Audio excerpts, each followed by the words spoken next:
When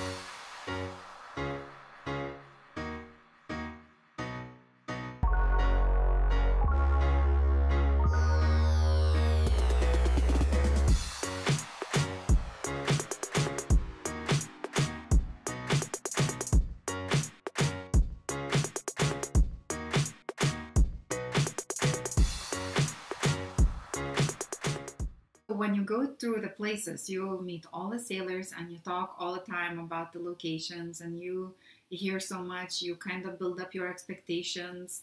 You know what to do, where to go, and everything. Not everything, but a lot of kind of an idea. So, one of the really nice places, it just blew us but so unexpectedly, it was Colombia.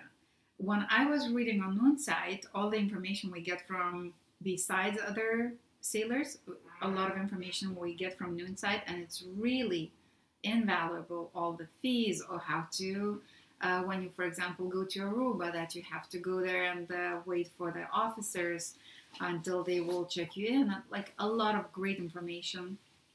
I don't think we would be able to do everything as we're supposed to do if it wasn't available. So in Noonsite, I didn't see that much information besides, oh, you know, Colombia still has this thing that it could be dangerous, but it's not dangerous at all. I've been in more dangerous places where I wasn't feeling so safe, but I never felt unsafe in Colombia, even in dark streets in the evening.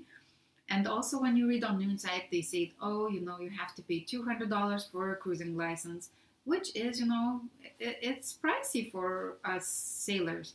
Also, the other thing, they said there's not that many anchorage, and the marina, which is there, it's pretty expensive. And it's true, it's on the pricier side. But when you get there, it is so beautiful. Marina, at the end, we find out that just you go to the same marina, you take one of the local newspapers, you pull out the ad, they give you a 30% discount. And also, the marina is right in front of the downtown. It's just so easy to get around. People, although they don't speak much of English, and I don't speak much of Spanish, but they will do anything it takes to make you get whatever you want. And they had the mountains, and you know, it's a huge country. And it was one of our very first, not the island, but the mainland, where it's so much to offer. So we were heartbroken when we had to leave in 5 days to keep moving to Panama to pick up my mom. But it was amazing. So Colombia, definitely one of those nice places. Yeah, and for those people that are planning to do something similar, just make a note. Spend more time in Panama. Make sure you spend a month in Santa Marta, and then from Santa Marta you can go down to Cartagena. Yes. Cartagena is not that far, maybe 100 kilometers. Yeah. A couple hours in the bus, and you'd be in Cartagena. You know, you can either sail down to Cartagena or not, but spend at least a month in Colombia. We only got a week, and we talked to several people that did stay a month, and it was because they loved it, and we loved our week, but it sure would have been nice to spend a little bit longer. Oh, yes. Oh, yes. So this is a great, great question. What made you decide to sell it all and sail? I had a friend pass away, and he was the same age as me, and we played basketball together all the time. I'm still a basketball freak, and I just played last night with 18-year-old guys, and yeah, they can beat me, but I still play. So anyways, he passed away, and, you know, cancer got him in 6 months. And I just looked at life, and I just said, you know, there's got to be more. So, you know, Also, I did some career coaching. When I decided to do the coaching, I was getting these leads, you know, where 50 plus year old people say, you know, I'm just trying to figure out my life. I'm trying to get my ducks in a row and figure out what I want, what I do, or just fix my life because it's completely dysfunctional. And it made me really, really sad. That, anyways, and yes, I saw that Ken was burned out. He was running 3 businesses. And when I asked him if he would like to take a year off, he got so excited. He actually got home, draw all the maps, and he said, "Where are we gonna go? How long are we gonna stay? What we gonna do there?" And he was just did all the planning and mapping, and I just really saw that we do need to take something. And then a lot of things that just fell in places, like selling our house. I got laid off, our lease was over, the other things turned out what it was supposed to be. So all these things fell into the places, and we were so ready to go. Yeah, And, but one of the things that you said was, is it busy? There's a lot of things to do on a sailboat. You're always fixing something, especially when you buy a new boat. There's gonna be a learning period. You don't really know. You know something needs fixed, but you don't know how to do it. So then you have to go back. You have to read for a couple hours, and then, oh, okay, I need to do that, but I need this, this, and this. So then you got to go find those things, where to buy it. It's not so easy. So it takes a lot of time. And the next question, how are you planning to get weather? We have a Iridium Go. That's how we're planning to get weather. Mm-hmm. We also have an SSB with a modem, and we'll probably, that'll be our backup. So one of the things with a boat, also, if you're crossing an ocean, you got to have backups on your backup. So you're always thinking, well, what happens if Iridium Go goes down? Well, then you have to get your SSB up and get your Proctor modem going. So we will be able to get emails through our Proctor modem on our SSB, and we'll be able to send texts and get weather on our Iridium Go. Okay, we skipped one question. What advice would you give to a 26-year-old who wants to go on a journey to go cruising? First, what I would say is, first learn how to sail.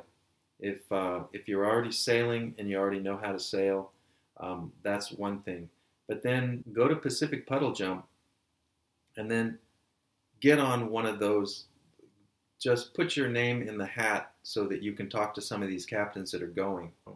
Have you tried making sushi from the fish you caught? Yes, we caught a big-eye tuna just north of San Blas. Oh, no, San Blas. Just north of San Blas, and yes, we did make. And the mahi-mahi. Oh, we were going to Bonaire.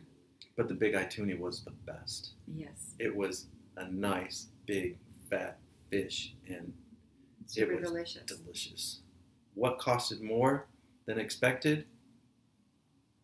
Getting ready for a crossing. You will spend much more than you think, but that should get you through 5, 6, 7 months sailing through the Pacific. So getting ready for a crossing, you really need to think about what you need. What would we have, like 10 cases of beer on board, all the type of alcohol, and all the food that we're going to need, and everything to change the oil in the engine, the transmission, all the filters, the 5-micron filters for the water maker. You need, charcoal filters for the water maker as well. You need, one of the things you really don't think about is how many fuel filters you should have on board. If you get bad fuel, you're going to be going through fuel filters maybe every hour. So we have a lot of fuel filters on board. How do you figure what you need on a yearly cost basis for maintenance repairs? I've heard people say that it's about $1,000 a month for what we should be spending on Aquarius, but we probably spent much more than that because we have to get it ready. We didn't know how it was maintained before. I know it was very well maintained, but you need to change everything out. You want to change your impellers. Oh, and another thing you don't think about, if you don't change your impeller, and when you open it up and you finally do change your impeller and you see some blades missing, find the blades. Don't wait until you overheat. Find those blades because they're still inside your engine. Also, what are the kind of general cost? Is it like 1% of a boat cost a year? Yeah, no, it would be much more than that. I would say you're going to spend on maintenance probably $1,000 a month for a boat like Aquarius. Maybe even more. Maybe $15,000 a year. I mean, $15,000 a year once you're going, and that would be to maintain it properly. Very nice. Okay, again, we didn't have that much maintenance for us. Everything was new, so whatever we had to do. Do we sail back to our Vegas port very often? Well, I think it's obvious that we can't sail Aquarius back there, but I go see my mom at least once a year, but in a plane. When we on land, and it gives us a good balance between living on a boat and keeping this lifestyle easy. So yes, coming back on a boat on a land, it is absolutely so nice to see our family and friends. This is number one thing we always plan. The other thing is getting all the necessities to be sent to us, like whatever we can get from Amazon or whatever. And those are like usually things that are not so easy to find. So it is good. I remember when we were coming back on land after 6 months after season one, it was a really nice because at first season, when you're such a newbie, complete rocky, sometimes you don't know what to do. It consumes a lot of your energy. But this time it was more logistics than the need, and that's why this stop is so short. And definitely, at least I am looking forward to get back on a boat and get going and getting to Marquesas. Yeah, that's Marquesas. We're really looking forward to that. Somebody asked, "How in the world can you afford to do this?" Well, I was very lucky in 2002. I bought a house in Encinitas, and I knew it was going to be in the right place. And I bought the house, and it went way up in value. And we sold the house, and that's how we can afford to do this. Mm-hmm. But we're hoping that our channel is going to get really good support, and maybe we can keep this up for a long period of time. Because Yes. what we want to do is we want to circumnavigate over a period of 4 years, and then head up to the Mediterranean. Yes, to stay at least a year in Do Mediterranean. a year in the Mediterranean, and then go from there. Maybe buy an airplane, fly it around the world next. Yeah, good luck with that. We decided to buy a boat. Our commitment was at least 2 years, and we didn't know how we were gonna like it. So right now, we definitely can see that we do like it, and this plan, it takes about 4 years to go around the world, enjoying places and going within the seasons, avoiding the hurricane seasons, and so on. So this is our plan. We do plan to take 4 years off, and it's already 1 year. I still can't believe that. Cheers for that. Cheers. 1 year. Unbelievable. So for us to travel around the world, it's another 3 years. And again, I think it's nice would be to stay another year in Europe. We both like Europe. It's so much to see there, and they have it all kind of like situated for that. It's fancy, probably very expensive, but yeah, they have all the infrastructure for that. So we will see, and looking forward to it. So maybe a couple more questions about costs. Insurance. When you first buy a boat, you got to get somebody to insure you. And we had problems finding somebody to insure us with the first boat we buy is 50 feet or 53 feet. So couldn't get insurance. They just wouldn't answer you or anything until I told them, look, I've never had a claim on any of my insurance, whether it's riding a motorcycle, driving a car, flying an airplane, all the insurance that I've ever had, never. And then I started getting answers back. And I think it was because being a pilot and having an instrument rating, it's very similar to sailing in a boat. It's just that you're staying at the same altitude, 0 feet, and then the mountains are coming at you everywhere. So very similar, and that's when we started. It made it a lot easier to get insurance. But insurance, we're paying about $4,000 For the for boat? the boat, and we're paying about $2,000 for our health insurance. Health insurance, once you get out of the United States, is much cheaper than inside the United States because everything's so expensive. Another great question. Are most the sailboats rated for ocean crossings? I asked this question to a yacht couple just yesterday, and they said their boat it wasn't rated for offshore travel. That's a good question, but there's not a whole lot of boats that are rated for an ocean crossing. Tiana, they're rated for an ocean crossing. They're built like a rock. Hmm. Um, And it's all complete different rating. They are called blue water boats, and I think this is probably the easier questions to ask. I never heard of the rating for the boat. It's just like it's not 5-star rating for ocean crossing. I never saw that. there's plus and minuses with every boat.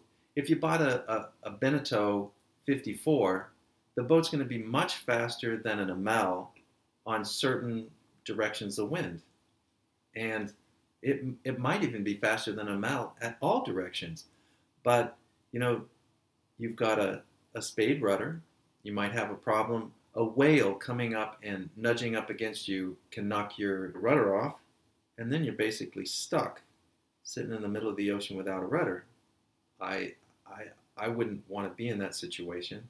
So even though a Beneteau 54 would be considered a blue water boat, I wouldn't want to sail it because it didn't have the things that I wanted to be safe. I wanted a skegged rudder, and if you look at most of the blue water boats, they'll have a skegged rudder, and the Beneteaus won't. But having a skegged rudder or having a full keel, the boat's going to be slower, harder to turn. So you have plus and minuses with everything. Amel did the best he could at making a boat that was good for sailing downwind. Most of the time you're sailing around the world, it's all downwind. You're trying to get into the trades and move, to the next destination. So I believe Amel did a lot of the right things. So I like the Amel. I think it's probably one of the best affordable blue water boats you can get.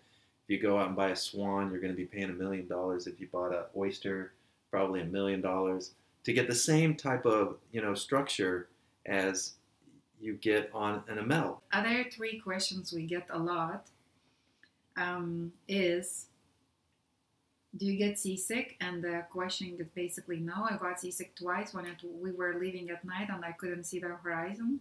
Ken never got seasick. So the next question I can see in the chat is, any scary healing stories? And then we leave towards Dominica. And there is this channel that in between the islands, the wind gets crazy. We got about 35 knots of wind and it was blowing crazy. Aquarius was healing a lot. And I was sitting there with my eyes as big as they can get. And I was so scared. I thought we were going to sink. And then I was asking Loni, who is a previous owner's wife, I said, aren't you scared? And she was like, no, it's okay. This boat can handle like much, much worse. And Ken is doing good job. And then I look at Jem, previous owner, and he's like, aren't you scared? And he's like, no, it's normal. And then I was like, okay, maybe it is normal. But if they wouldn't be there, I would be screaming. That would have been the end of our relationship. No. Hitting 35 to 40 just north of Martinique on our first crossing. So, and the crossing's only 35 miles or something like that. Yeah. But the relationship and the boat would have been over. That was why it was great having Jim and Lonnie on board before we ventured off on our own. Yeah. Any other scary stories, or what are you scared of? I haven't been scared of anything. I'm scared of nightmares, but I haven't had one yet. Pirates?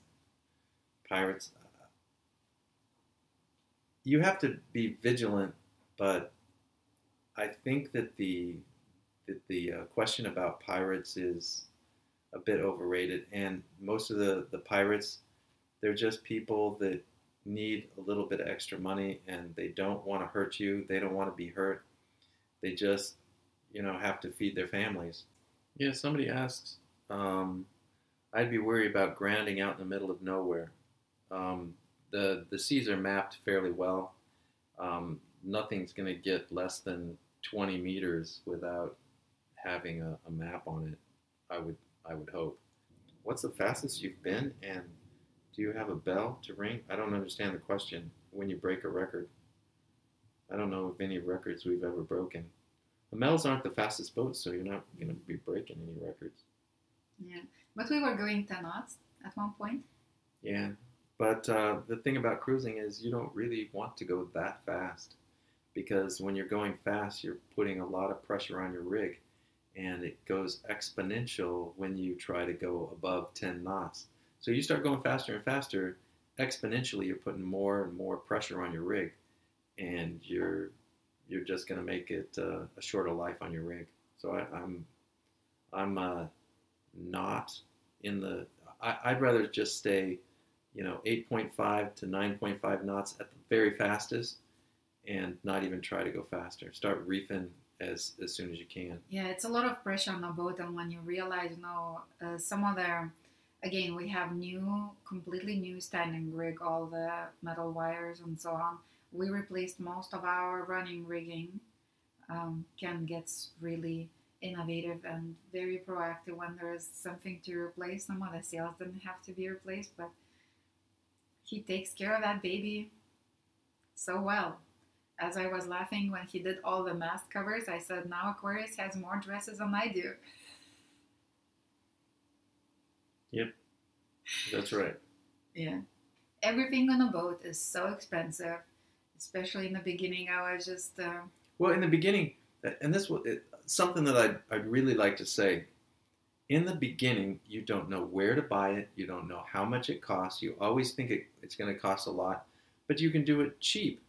You have to just, wait. Talk to a bunch of sailors about it. Where do you get this done? How do you do this? Like, we paid probably $3,000 to get our water maker, done. And, we could have done it for about $1,200 or less if we would have just known. Just buy the membranes, take it out, do it yourself. And, the membranes are $150 a piece rather than $400 a piece from the guy in, St. Thomas. And St. Thomas was a complete ripoff. They also did the end caps. Yeah, the end caps, they charge us $1,200 for end caps. If I would have known where to get them, I could have called the factory and got them for about $250. But there's a lot of companies out there that will rip you off. Our back air conditioner, we had 2 air conditioning companies that said, oh, you need to replace that. Oh, that's not going to work. I said, I know it's just a switch because I can get it to work with the switch. But, oh, no, you don't want to replace the switch on that. We replaced the switch on it from a company called Micro Air. And then we can actually, as soon as I figure out how to do it, we can get it hooked up to Wi-Fi so we can actually change everything with our iPhones. But they wanted to sell us a whole new unit, which had been about $4,000. Rather than a switch and get a really upgraded switch cost $700, rather than wasting $4,000 on a whole new system. And there's a lot of people out there, they're going to try to sell you on, oh, you need to buy this, or you need to buy, you need to buy a whole new water maker. That's only going to be $7,000-8,000. No, you can fix up the water maker, change the membranes, change all the filters, get it up and going for $1,000 or less. So you really have to understand where to get things done, how to get things done, and then you can do it fairly cheap. We could have saved $2,000 right there, but we didn't. Yeah. Yeah, and also for water maker, when we went to change the membranes, they have all these newer, fancier water makers. Ours is original, built 17 years ago. And as the previous owners didn't have a solar or wind systems, they always have to run the generator while they're making the water. So we were looking into those new water makers that cost like $6,000 or $7,000. They make probably half of the water that our makes, but the only one thing, they were able to work without running the generator. And then me and Ken is just like, is it worth to pay so much money to get a new one so we can run without running a generator? And then we decide to try ours without running generator, and it works because now we have solar and wind. And it may, of course, if it's a cloudy day, you're not gonna run a water maker. You still might need to run a generator just to keep your other electrical needs. But it was pretty funny. Oh yeah, one of the things that Jim said, he was on board, and he took me aside one day and he goes, "Ken, if I would have known that putting solar on this boat would make it that much nicer, I would have done that 7 years ago." So there are a couple more questions. So the passports for entering the countries, we have only one passport each. So far, well, I think what he meant to say is the visas. No, the visas haven't been that difficult because Javil is an EU citizen. I'm an American citizen, and right now we haven't had that much of a problem. Might be a problem Yes. when we go to India or some of these other places. Australia, New Zealand, I don't know about that. But so far we've had no problems at all. Who gets to scrub the hull? Rock, paper, scissors. She's the rock and I'm the scissors. Yeah. Under the boat. Oh, under the boat. Oh, The under hull, the boat. under- Always can. Yeah, exactly. Always can. I scrub inside. Do you guys scuba dive? Yes, we have 2 sets on board, full sets, and yes, I do scuba dive. But we never ever pulled out our diving equipment for just, to watch the corals and fish. Ken uses one always, a lifeline, to scrub the bottom of the hull and the prop. Ask about putting things in the microwave during a storm. Yeah, you unplug it, and yes, we have put all of our computers into the microwave. During our Aruba trip, yeah, we put everything in. Do you plan on visiting Australia? Yes. Yes, we do. The one question that comes up very often, at least from my girlfriends, they ask if we are bored on a boat. Aren't you bored? Like, you have so much time, and aren't you bored? And Ken has the best of the answers, I believe. I said, well, I'm not sure if I get bored because I used to wake up in the same bed, jump in the same car, drive to the same office, sit at the same desk, do the same thing all day, get up, leave the office, go to the same place, play basketball. You're always going to the same place every day. And I said, I think that's probably a little more boring than waking up in a new place. You have all of these new decisions to make. You've got to get the boat to the next place. You got to fix the next thing. So I don't really have time to get bored. Mm-hmm. Which has been your favorite anchorage? And by far, our favorite anchorage was the Grenadines. And we posted 2 videos on that. And it's video number 17 and number 18. That was what we talked about earlier. Tobago Keys. Tobago Keys. Tobago Keys. And the island next to that, I think it's called Mirio. Yeah, Mirio. So this is definitely our favorite anchorage. I would say Mirio is that place. For it was so overwhelming. We had to learn so many things. Video taping, video making, sailing, anchoring, handling the boat, reading the winds, and all these things. So right now we will have more time to work on the videos and make them better. Okay, I think that's it. We Thanks, guys. appreciate you joining us, and thank you so much. And hopefully we'll have one of these at 2 years. I hope to see you soon. Bye-bye. Peace. If you like this video, give us a like down below and click here to subscribe. That really helps us. And if you want to watch more of us, click one of those.